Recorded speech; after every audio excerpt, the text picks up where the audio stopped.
Атомная подводная лодка ушла на учение в Баренцево море и не вернулась. 118 человек остались на дне. А страна узнала о масштабе катастрофы далеко не сразу. Это лишь одна из 7 историй Мурманской области, где обычная жизнь странным образом соседствует с ядерными реакторами, засекреченными базами и самой глубокой скважиной на планете. Здесь город однажды почти полностью сгорел за несколько часов, а по плотности бомбежек уступал только Сталинграду.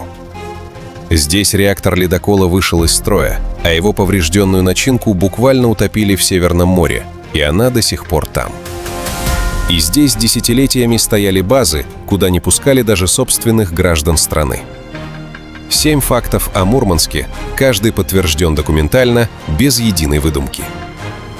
Начнем с истории, которую я уже упомянул в первые секунды. Трагедии, ставшей одной из самых известных катастроф в истории российского флота. 12 августа 2000 года атомная подводная лодка «Курск» вышла из своей базы в Ведяево на учение Северного флота в Баренцевом море. В тот же день на борту произошел взрыв торпеды, который вызвал детонацию боекомплекта, и подлодка затонула на глубине около 108 метров. На борту находилось 118 человек экипажа. Не выжил никто. Спасательная операция стала предметом жесткой критики еще много лет после трагедии. Норвежские и британские водолазы, которых в итоге допустили к месту крушения, добрались до подлодки только через несколько дней после катастрофы. Российские спасательные суда несколько раз безуспешно пытались состыковаться со спасательным люком самостоятельно.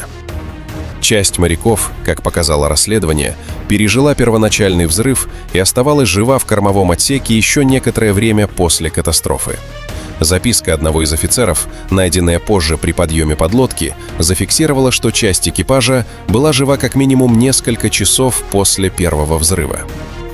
Причина трагедии, по официальным выводам, крылась в утечке компонентов топлива внутри одной из торпед старого образца. Редкий, но известный к тому времени риск для подобного боекомплекта.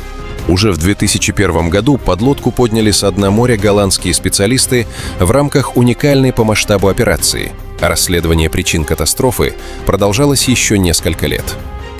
Трагедия Курска стала одним из первых крупных кризисов в новейшей истории России, за которым в прямом эфире следили миллионы людей по всему миру.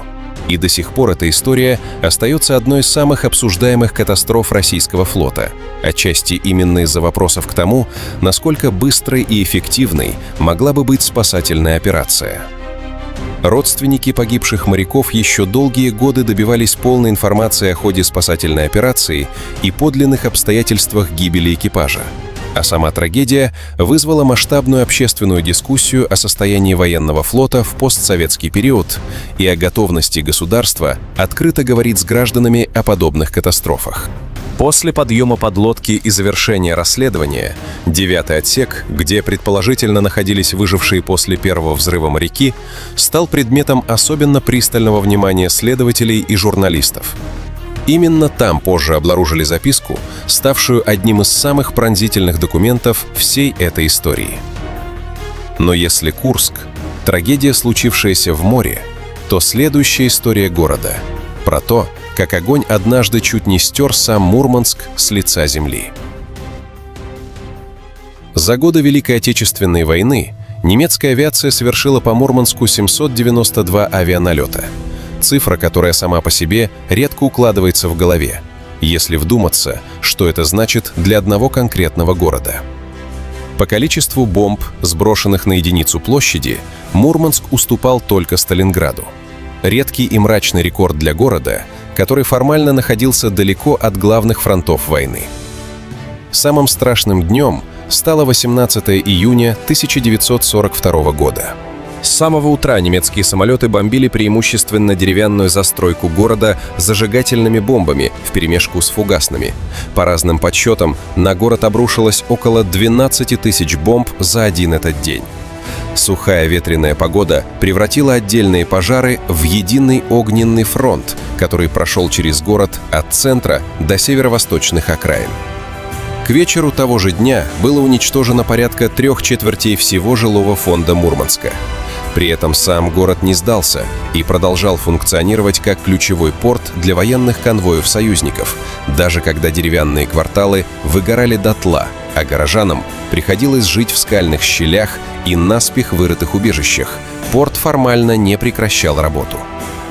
Медицинским работникам в этих условиях приходилось справляться с переполненными госпиталями и постоянной угрозой эпидемий в условиях полной антисанитарии, а гражданская оборона города организовывала санитарные дружины и группы самозащиты буквально из числа обычных горожан, которым приходилось совмещать выживание под бомбежками с тушением пожаров и спасением соседей.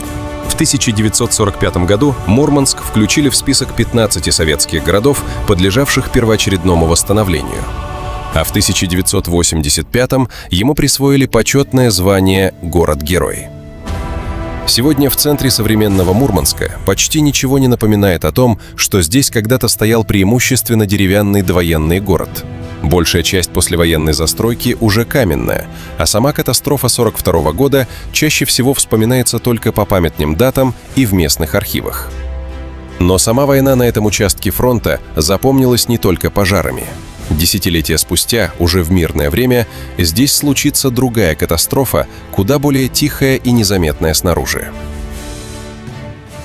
Атомный ледокол «Ленин» был первым в мире гражданским судном с ядерной силовой установкой, настоящим символом советских технологических амбиций в освоении Арктики. Но в феврале 1965 года, во время планового ремонта одного из 3 реакторов, операторы допустили ошибку. Циркуляция воды через активную зону кратковременно остановилась, а зона перегрелась.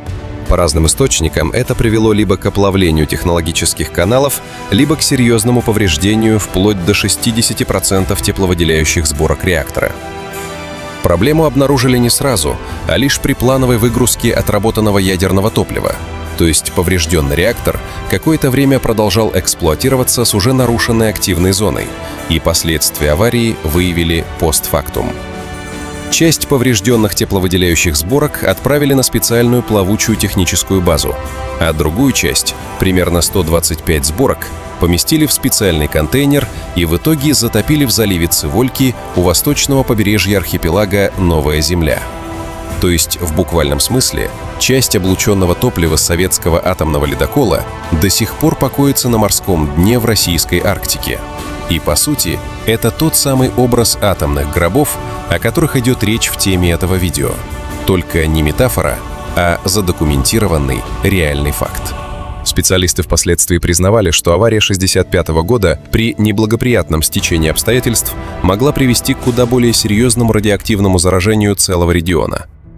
В итоге советское правительство приняло решение полностью заменить реакторную установку ледокола на новую, более совершенную модель. Стоит добавить, что авария 1965 года оказалась не единственным серьезным инцидентом в истории этого судна. Уже в 1967 году специалисты обнаружили еще одну течь в реакторном отсеке, что потребовало новых ремонтных работ. Атомщики впоследствии признавали как минимум 2 по-настоящему серьезных инцидента за историю эксплуатации первого реактора ледокола, каждый из которых сопровождался образованием значительного количества радиоактивных отходов, часть которых в итоге тоже оказалась захоронена в северных морях, а не переработана на суше, как это делают сегодня. Мало кто из туристов, которые сегодня приезжают в Мурманск посмотреть на музеифицированный ледокол «Ленин», стоящий на вечной стоянке в порту, знает эту часть его истории. Снаружи это красивый памятник советской инженерии, а не напоминание о том, что часть его собственного топлива буквально захоронена в северных водах. Раз уж мы заговорили про засекреченные советские объекты в этом регионе, стоит вспомнить и о том, что здесь пробурили самую глубокую в мире научную скважину и десятилетиями скрывали даже сам факт ее существования.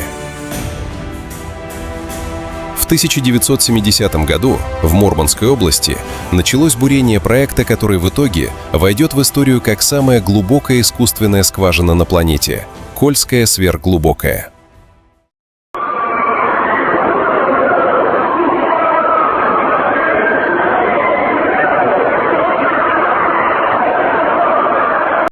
Советские ученые хотели заглянуть в земную кору настолько глубоко, насколько это вообще возможно техническими средствами, чтобы напрямую изучить состав пород на невиданной прежде глубине, вместо того, чтобы полагаться исключительно на косвенные геофизические данные. К 1989 году бурение достигло глубины 12,262 километра. Рекорд, который не побит до сих пор, даже несмотря на то, что впоследствии другие проекты в мире бурили горизонтальные скважины большей общей длины. Объект долгое время оставался засекреченным. Само существование скважины и результаты исследований на протяжении многих лет были закрыты для широкой публики и тем более для иностранных специалистов, ведь проект имел прямое отношение к военным и стратегическим интересам страны. Сами исследования на такой глубине преподнесли ученым немало неожиданностей. Предполагаемая граница между гранитным и базальтовым слоями земной коры, которую рассчитывали найти на определенной глубине по данным сейсморазведки, на практике так и не была обнаружена в ожидаемом месте, что заставило геологов пересмотреть некоторые теоретические представления о строении земной коры именно в этом регионе. Температура породы на предельной глубине оказалась значительно выше расчетной, что в итоге и стало одним из технических факторов, ограничивших дальнейшее углубление скважины. Работы на скважине прекратили в середине 90-х по сочетанию причин: технических сложностей с дальнейшим углублением при экстремальных температурах на такой глубине и банального недостатка финансирования в постсоветские годы. Сегодня объект официально законсервирован, часть зданий на площадке заброшена и медленно разрушается, а сама скважина закрыта металлической крышкой. Редкий случай, когда научный рекорд мирового уровня превратился в заброшенную, полузабытую достопримечательность где-то в Кольской тундре, куда до сих пор приезжают немногочисленные любители заброшенных объектов и промышленного туризма. Если сверхглубокая скважина — это про то, как советская наука рвалась вниз, вглубь Земли, то следующая история про военную инфраструктуру, которая десятилетиями существовала в столь же полной изоляции от посторонних глаз, только уже не под землей, а на самом краю Кольского полуострова. На восточном берегу Кольского полуострова, в одном из самых труднодоступных уголков всей Мурманской области, десятилетиями располагалась одна из ключевых баз Северного флота — Гремиха. Именно здесь базировались атомные подводные лодки, а сама точка на карте на протяжении многих лет оставалась закрытой территорией с ограниченным доступом даже для граждан своей же страны. Добраться до Гремихи и сегодня можно практически исключительно морским путем. Сухопутной дороги, связывающей поселок с остальной областью, попросту не существует, что делает это место одним из самых изолированных населенных пунктов на всем Кольском полуострове. После масштабного сокращения флота в постсоветские годы значительная часть военной инфраструктуры базы оказалась заброшена. Казармы, технические сооружения, причальные комплексы, которые когда-то обслуживали атомные подводные лодки, теперь медленно разрушаются под воздействием сурового заполярного климата. Гремиха при этом остается объектом интереса не только для случайных сталкеров, но и для специалистов по ядерной и экологической безопасности. Регион долгое время был связан с обслуживанием реакторов подводных лодок, а вопросы утилизации отработанного ядерного топлива и радиоактивных материалов, оставшихся на подобных объектах после распада Союза, стали отдельной, серьезной темой международного сотрудничества в области ядерной безопасности уже в постсоветские десятилетия. От заброшенной военной базы для атомных подлодок стоит перейти к куда более гражданской, но не менее мрачной по своей визуальной сути картине. Месту, где ржавеет уже не военная, а обычная списанная гражданская и военная техника вперемешку. Когда говорят про кладбище кораблей в Мурманске, многие представляют эпичные иллюстрации с десятками застрявших во льду атомных подлодок. В реальности все устроено сложнее, но от этого не менее жутко. Понятие «кладбище флота» обозначает не одну конкретную локацию, а целую цепочку заброшенных объектов, растянувшуюся по всему побережью Кольского полуострова. В поселении Ретинское, всего в 20 километрах от Мурманска, прямо на берегу Кольского залива, годами гнили ржавые остовы списанных портовых судов, катеров и буксиров. В знаменитой Териберке, на песчаных отмелях Баренцева моря, застыли деревянные и металлические скелеты старых рыболовных шхун. Но самое мрачное скрывалось в закрытых военных губах, таких как незаметная в Оленьей губе и Сайда-губа. Именно там, после распада Союза, годами отстаивались полузатопленные корпуса списанных подлодок, а на берегу, под открытым небом, выстраивались рядами сотни реакторных блоков. Добавьте к этому труднодоступную базу Гремиха, куда свозили на утилизацию и хранение реакторы атомных атомоходов, и станет понятно, что практически вся береговая линия вокруг Мурманска на десятки километров превратилась в гигантский могильник для гражданского и военного флота. Сегодня часть кораблей уже распилена на металлолом, а реакторные отсеки изолированы. Но сама история утилизации советского наследия до сих пор остается одной из самых тяжелых страниц региона. И в завершении стоит вернуться от заброшенных военных объектов прошлого к проблеме, которая касается Мурманска здесь и сейчас. Проблеме, о которой городу до сих пор регулярно напоминает сам цвет выпавшего снега. В последние годы жители Мурманска неоднократно жаловались на черный или темно-серый снег, выпадающий в некоторых районах города. Необычное и тревожное зрелище, которое местные жители и экологи связывают с открытой перевалкой угля в городском порту. Уголь при погрузке и разгрузке судов частично разносится ветром в виде мелкой угольной пыли, оседающей в том числе на снежном покрове ближайших жилых кварталов. Особенность этой ситуации в том, что портовая промышленность в Мурманске фактически соседствует с обычными жилыми районами. Расстояние между местами перевалки угля и домами, где живут люди, порой минимально по меркам крупных промышленных портов, что делает загрязнение воздуха и снега куда более заметным для повседневной жизни горожан, чем это было бы при более удаленном расположении портовой инфраструктуры. Местные жители неоднократно поднимали эту проблему на встречах с городскими и региональными властями, а экологические организации периодически проводили собственные замеры качества воздуха и снега в проблемных районах. Официальные представители порта и городской администрации в разное время предлагали различные меры по снижению пылевого загрязнения, включая установку дополнительных систем пылеподавления при перевалке угля.